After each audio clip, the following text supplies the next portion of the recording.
જય સ્વામિનારાયણ, રાધે રાધે, હર હર મહાદેવ. આપણે અત્યારે મંદિરે નાસ્તો કરવા આવી ગયા છીએ. આપણે હમણાં ટૂંક સમયમાં બસમાં નીકળીશું. પીપળકોટી જવાના છીએ. આખો દિવસ બસમાં કાઢવાનો છે. રાતે આપણે ઉતારે જશું.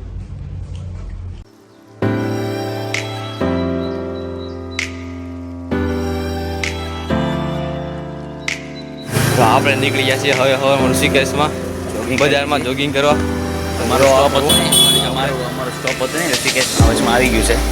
અમારો ઇમરજન્સી સ્ટોપ આવી ગયો છે. જોગિંગ કરનાર છે એમ માર્કેટ જોગિંગ કરતા હતા. હા, અમારી મોદીલા માણસ છે. એટલે અમે અત્યારે ચાલો જોગિંગ કરતા આવીએ થોડુંક આમ હવે જોગિંગ કરી લઈ, રખી લઈ, દુકાન જોઈ લઈ. હા, બધા આપણે દોસ્તારો ભાઈ બંધુ આગળ જોગિંગમાં આગળ જાય છે.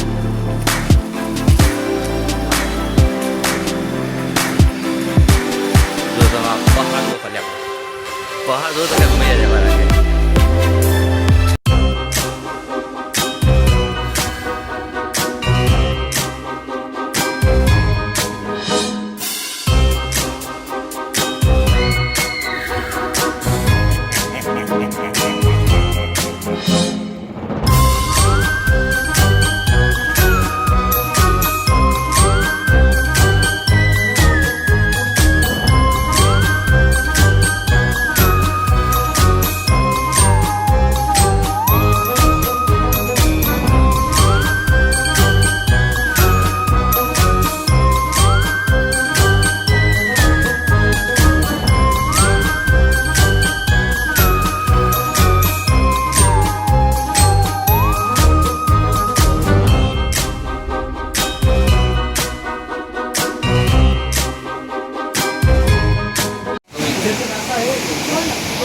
અહીંયા બહુ શાંત લાગે.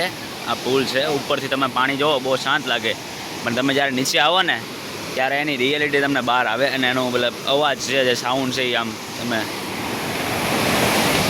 બહુ સારો ફ્લો દેખાય અહીંયાથી તમને. બાકી આમ ઉપરથી તો એકદમ શાંત લાગે.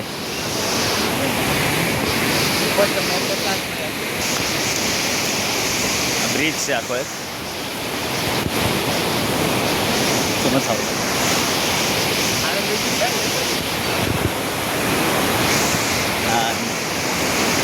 આગળ લગી જાય છે.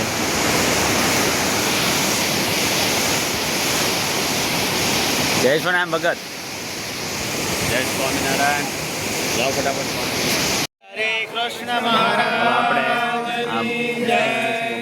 અત્યારે બધા સંતો અને હરિભક્તો બદ્રીનાથ કેદારનાથની યાત્રાએ નીકળ્યા છે. રસ્તાની અંદર ઋષિકેશથી 70 કિલોમીટર દૂર અલકનંદા અને ભાગીરથીનો જે સંગમ થાય છે એ તીર્થ છે દેવપ્રયાગ. અત્યારે આ નદીના પ્રવાહ તમે જુઓ છો એ ભાગીરથી અને મંદાકિનીનો અલકનંદાનો આ પ્રવાહ છે. અતિ વેગથી જે સામે પ્રવાહ જાય છે તીવ્ર વેગવાળી એ ભાગીરથી નદી છે. અને અહીંયા જે આ શાંત પ્રવાહ જે અહીંયાથી જઈ રહ્યો છે એ અલકનંદાનો પ્રવાહ છે. ભગવાન રામચંદ્રજીએ અહીં તપ કર્યું હતું. સ્કંદ પુરાણના કેદારખંડની અંદર અહીંયા સૂર્યવંશી એવા મહારાજા ભગીરથે ગંગાજીને લાવવા માટે ઘોર તપશ્ચર્યા કરી હતી. એવી જ રીતે દેવ શર્મા નામના ઋષિએ પણ અહીં તપશ્ચર્યા કરી અને એમના તપના પ્રભાવથી દેવી ઋષિ અહીં ગંગાજીનું પ્રાગટ્ય થયું. આ સ્થાનથી ભાગીરથી અને અલકનંદા આ બંને નદીઓ અહીંયા ભેગા થાય છે અને અહીંથી લોકપાવની ત્રિલોકપાવની ગંગા એ ગંગાના નામની વિખ્યાત થઈ અને આખા જગતને પાવન કરતા પ્રવાહિત થઈ રહ્યા છે. એવું આ પવિત્ર સ્થાન છે. આ પ્રયાગ એટલે સંગમ સ્થળ. અહીં દેવતાઓનું ઋષિઓનું સંગમ છે એટલે અહીંયા દેવપ્રયાગ કહેવામાં આવે છે. શાસ્ત્રોમાં ઉલ્લેખ છે કે દેવપ્રયાગની અંદર સ્નાન કરવાથી, જપ કરવાથી, દાન કરવાથી દેવતાઓ અને મનુષ્યો એમના તમામ પાપો નાશ પામી જાય છે. એવું આ પૌરાણિક મહત્વ ધરાવતું તીર્થ છે. એના આપણે ભાવથી દર્શન કરીએ. બોલો સ્વામિનારાયણ. અને એનું પાણી તો બહુ હેવી છે, બહુ ઠંડુ.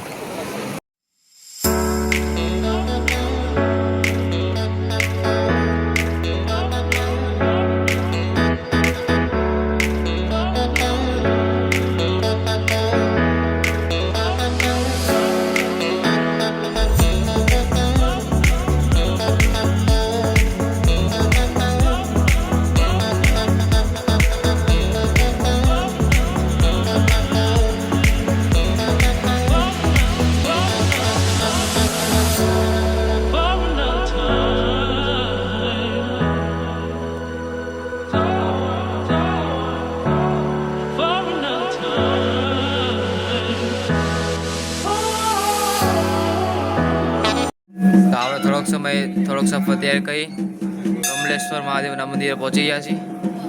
તો તમને દર્શન કરાવું.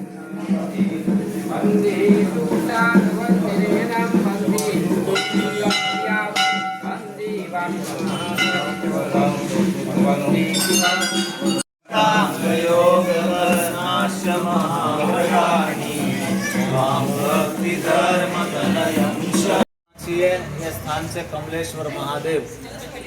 શ્રીપુર નગરની અંદર આ પવિત્ર પૌરાણિક તીર્થ આવેલું છે. આ જગ્યા ઉપર નીલકંઠ વર્ણી મહાપ્રભુ 21 ઓગસ્ટ 1792 અને ગણેશ ચતુર્થીના પવિત્ર દિવસે આ સ્થાનમાં મહારાજ પધાર્યા હતા.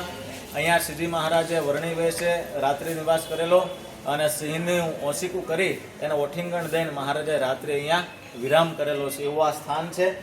આ સ્થાનની બહુ પ્રાચીન કથા છે. કમલેશ્વર મહાદેવ એ નામ પ્રમાણની કથા જોડાયેલી છે. યુગો પહેલાં ભગવાન રામચંદ્રજી આ સ્થાન ઉપર પધારેલા અને અહીંયા એમણે 1000 કમળ દ્વારા ભગવાન ભોળાનાથની પૂજા કરવાનો સંકલ્પ કર્યો અને 1000 કમળને એકઠા કરી અને પોતે મહાદેવજીની પૂજામાં ભક્તિભાવથી લીન થયા.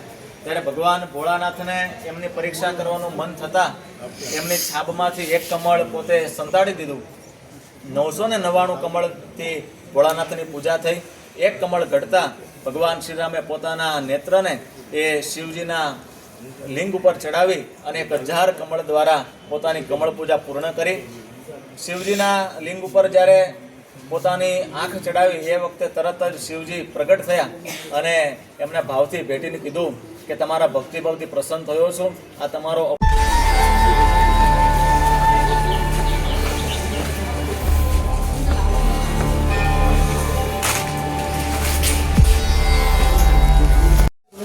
તો અભી અત્યારે તમે તારી જેવીથી પાછા આવી છે. એની અંદર વ્લોગ નથી કરવા દેતા, મતલબ કે શૂટિંગ નથી કરવા દેતા. એટલે અને અહીંયા ખર્ચરની પણ ફેસિલિટી અવેલેબલ છે. જેનું ચાલી એકતા હોય અહીંયાથી જ છે. અડધેથી અહીંયાથી સ્લોપ છે, સીડી આવે છે, ખર્ચો ક્યાં પણ ચાલી જાય છે. એટલે સુવિધા અવેલેબલ છે.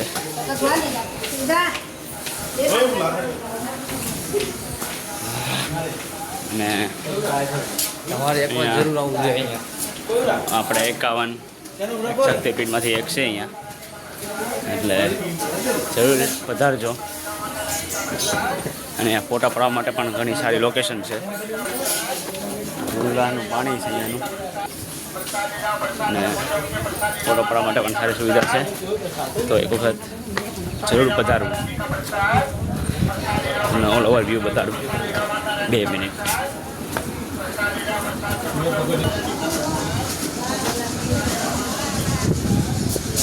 આ છે ગંગા અને મંદિર બતાડું.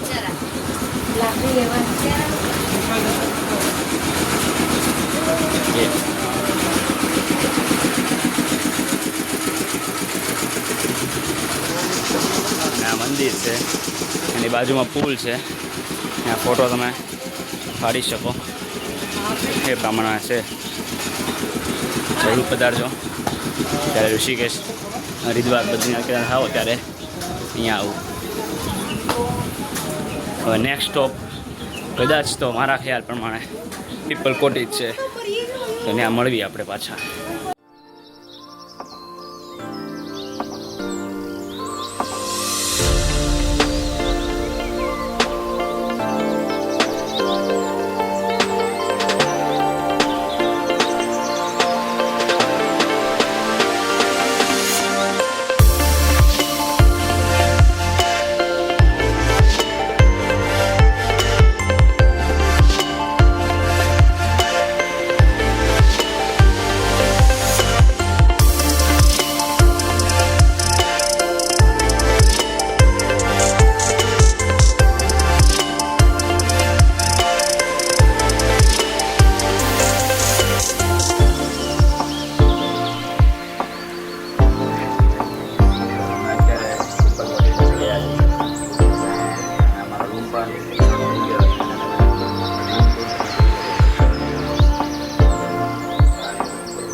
અત્યારે હવે પીપલકોટીમાં વોકિંગ ઉપર નીકળ્યા છીએ.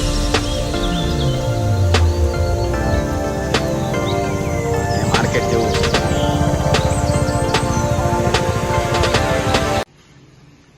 તો આજનો આપણો અહીંયા બ્લોગ પીપલકોટીમાં એન્ડ કરીએ છીએ, ત્રીજો દિવસનો, અને કાલે મળીએ સવારે 6 વાગે.